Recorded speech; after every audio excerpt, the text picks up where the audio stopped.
Assalamualaikum warahmatullahi wabarakatuh. Berjumpa kembali dalam video pembelajaran online kelas 6 SDN 5 Karangharjo, Kecamatan Glenmore. Pada kesempatan kali ini kita akan belajar tentang perkembangbiakan tumbuhan.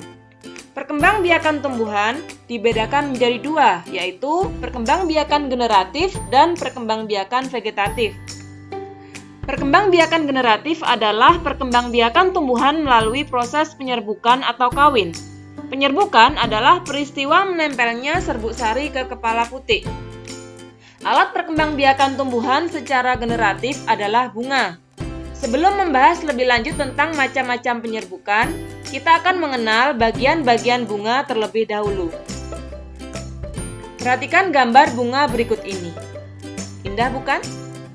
Nah, adapun bagian-bagian bunga antara lain tangkai bunga, kelopak bunga,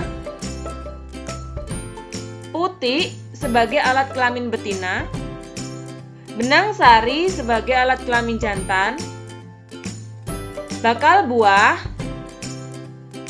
serta mahkota bunga. Sudah jelas ya? Sekarang kita akan membahas lebih lanjut tentang macam-macam penyerbukan. Macam-macam penyerbukan dibedakan menjadi dua, berdasarkan perantaranya dan berdasarkan asal serbuk sarinya. Macam-macam penyerbukan berdasarkan perantaranya, diantaranya 1. Penyerbukan dengan bantuan angin. Padi merupakan tumbuhan yang serbuk sarinya mudah terbawa angin. Maka seringkali proses penyerbukannya dibantu oleh angin. Nah, ini adalah gambar padi yang sudah berbunga. Ketika angin berhembus mengenai benang sari, maka serbuk sari akan terhempas dan serbuk sari akan jatuh ke putik. Serbuk sari yang jatuh ke putik tersebut akan turun ke ovarium atau bakal buah. Beberapa waktu kemudian, benang sari akan rontok dan tumbuhlah buah padi. Selain padi, tumbuhan yang penyerbukannya dibantu oleh angin adalah jagung dan tebu.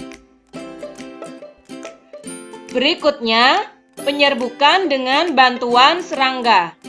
Lebah adalah salah satu serangga yang membantu penyerbukan pada tumbuhan.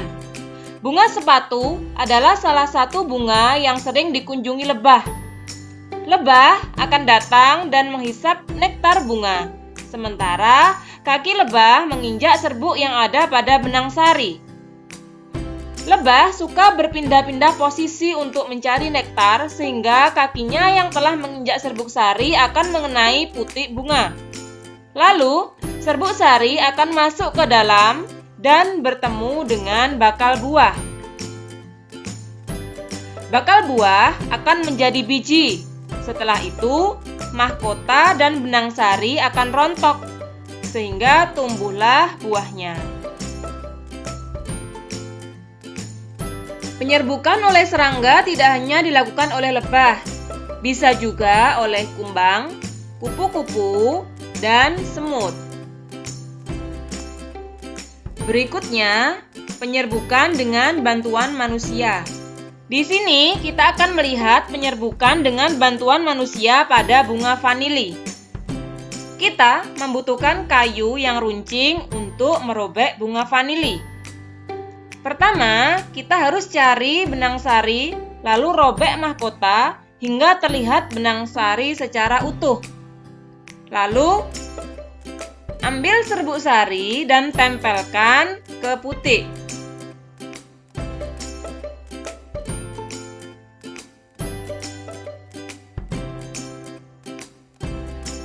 Serbuk sari pun akan turun menuju bakal buah.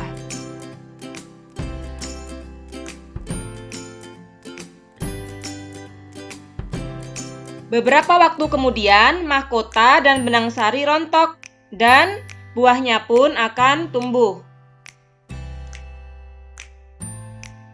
Selain vanili, tumbuhan yang penyerbukannya juga dibantu oleh manusia adalah salak, dan semangka.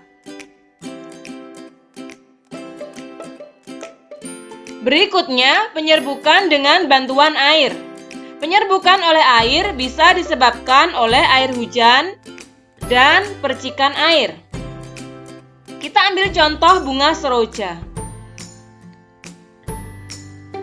Ketika percikan air mengenai benang sari hingga jatuh ke putik, maka terjadilah proses penyerbukan. Serbuk sari masuk ke dalam hingga bertemu bakal buah.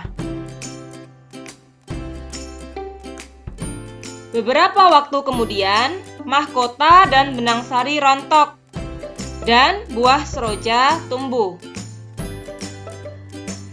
Selain bunga seroja, tumbuhan yang penyerbukannya dibantu oleh air adalah enceng gondok dan teratai.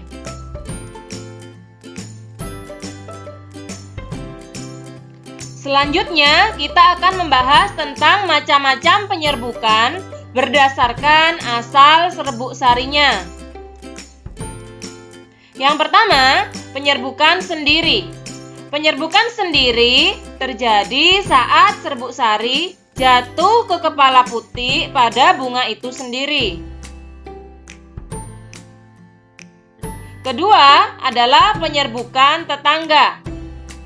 Penyerbukan tetangga terjadi saat serbuk sari jatuh ke kepala putik bunga lain tetapi masih satu pohon. Ketiga adalah penyerbukan silang. Penyerbukan silang terjadi saat serbuk sari jatuh ke kepala putik pada bunga pohon lain tetapi masih dengan tumbuhan sejenis.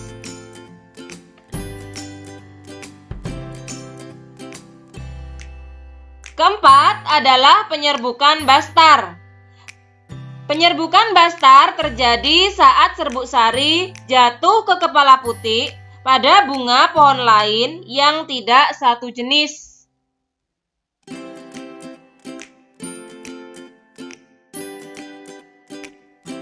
Demikian penjelasan tentang perkembangbiakan tumbuhan secara generatif. Untuk penjelasan tentang perkembangbiakan tumbuhan secara vegetatif akan dilanjutkan pada video berikutnya. Terima kasih.